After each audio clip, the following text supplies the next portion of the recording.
नमस्ते। कभी सोचा है हम सब असल में एक ही चीज के पीछे भाग रहे हैं, खुशी। पर वो खुशी जो हाथ आते ही फिसल क्यों जाती है। आज हम संतमत के सादियों पुराने ज्ञान में झांकेंगे और ये समझने की कोशिश करेंगे कि सच्ची टिकने वाली खुशी का राज आखिर है क्या। तो सवाल यही है, हमारी खुशी कभी टिकती क्यों नहीं? वो अच्छे पल, वो कोई बड़ी जीत, वो खास मुलाकातें, सब कुछ महसूस तो होता है पर फिर फीका पड़ जाता है ना? ऐसा लगता है जैसे हम बस मुट्ठी में हवा भरने की कोशिश कर रहे हो। आखिर ये हो क्या रहा है? अच्छा, इस पहेली को सुलझाने का जो पहला कदम है वो है उस खुशी को समझना जिससे हम सब जानते हैं। जी, वही खुशी जो आती जाती रहती है, जो अक्सर वक्त के साथ फीकी पड़ जाती है। देखिए, संतमत इसे बहुत ही खूबसूरती से समझाता है। जरा दिन और रात के बारे में सोचिए।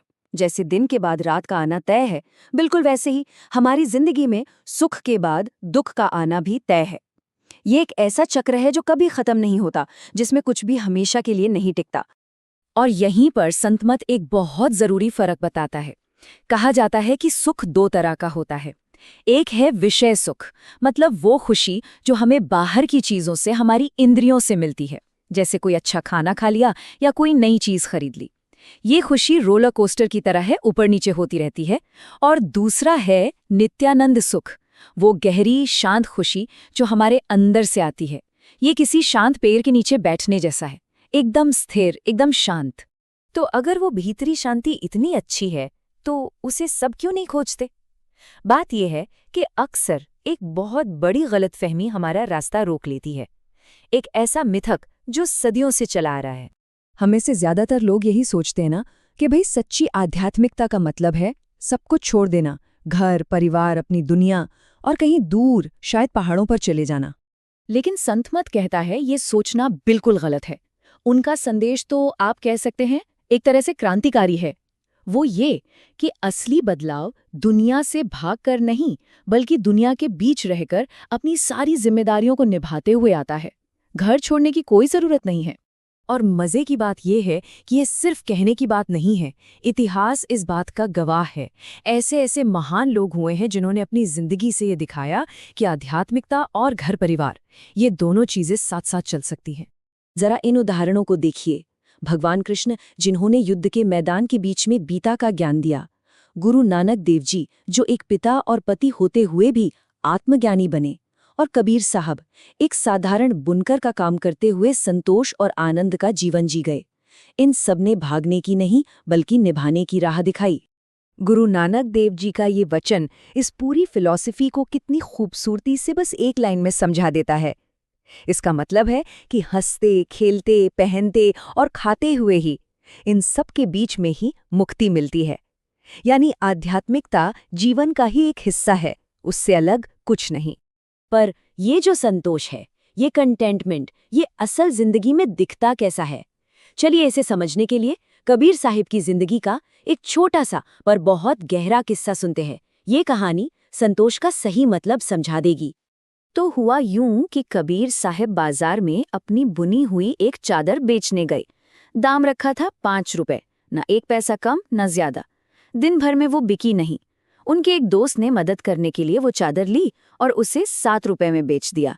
जब वो दोस्त खुशी खुशी पैसे लेकर कबीर के पास आया तो उसने कबीर को 5 रुपए दिए। कबीर ने बस वही 5 रुपए लिए। जब दोस्त ने वो ऊपर के 2 रुपए देने चाहे तो कबीर ने मुस्कुराकर मना कर दिया। क्यों?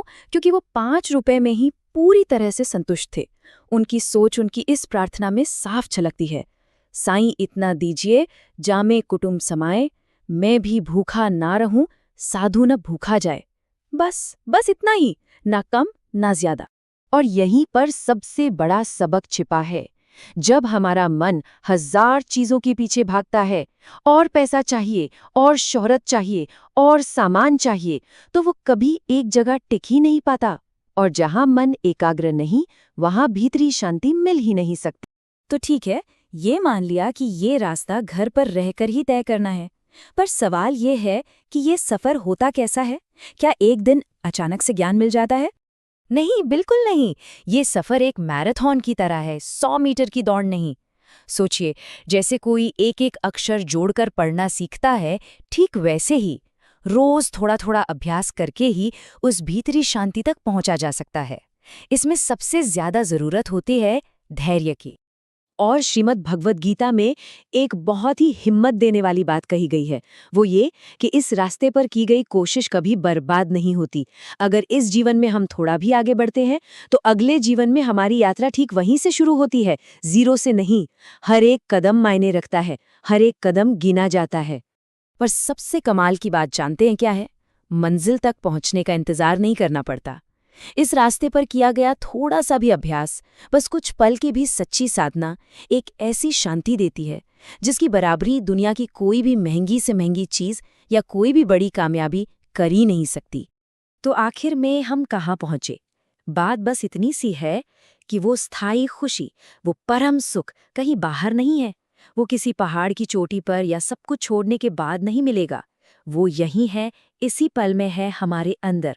बस जरूरत है अपने अंदर झांकने के एक छोटे से पर सच्चे प्रयास की। तो आज की बात मैं एक सवाल के साथ खत्म कर रही हूँ। हम सब अमीर बनना चाहते हैं, पर क्या हो अगर सबसे बड़ी दौलत ज्यादा हासिल करना नहीं बल्कि कम चाहना हो? इस पर सोचिएगा जरूर।